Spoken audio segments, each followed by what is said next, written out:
અંકલેશ્વરના ભડકોદરામાં 30 વર્ષ જૂની ટાંકી ધરાશાયી થવાનો મામલો સામે આવ્યો છે। ભડકોદરામાં 30 વર્ષ જૂની પાણીની ટાંકી ધરાશાયી થતા ભયનો માહોલ પણ જોવા મળ્યો હતો। જો કે ટાંકીમાં પાણી ઓછું હોવાથી મોટી જાનહાનિ ટળી।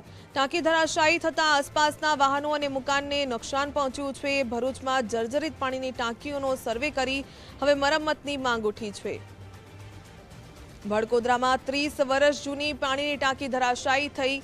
ભડકોદરા ગ્રામ પંચાયતની આ 30 વર્ષ જૂની ટાંકી ધરાશાયી થતા આસપાસના લોકોમાં એક પ્રકારે ભયનો માહોલ જોવા મળ્યો હતો। જો કે ટાંકીમાં પાણી ઓછું હોવાથી મોટી જાનહાનિ ટળી ગઈ, પરંતુ ટાંકી ધરાશાયી થતા આસપાસના વાહનો અને મકાનો છે તેને નુકસાન પહોંચ્યું। ભરૂચમાં જર્જરિત પાણીની ટાંકીઓનો સર્વે કરીને હવે મરમ્મત કરવામાં આવે તે પ્રકારની માંગ ઉઠી છે।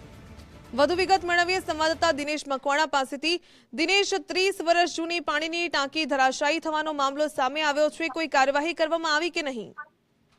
ચોક્કસ વાત કરવામાં આવે તો અંકલેશ્વર પંથકના ભડકોદરા ગામમાં 30 વર્ષ જૂની પાણીની ટાંકી હતી અને તે હાલ ચાલુ હતી।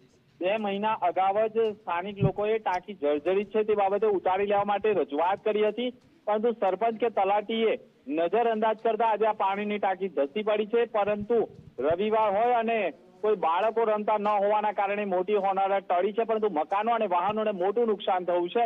પરંતુ આવી પાણીની જર્જરિત ટાંકીઓ ભરૂચ જિલ્લાના જેટલા વિસ્તારમાં હોય તેને ઉતારવામાં આવે તે પણ જરૂરી છે। જી દિનેશ, ધન્યવાદ જાણકારી બદલ।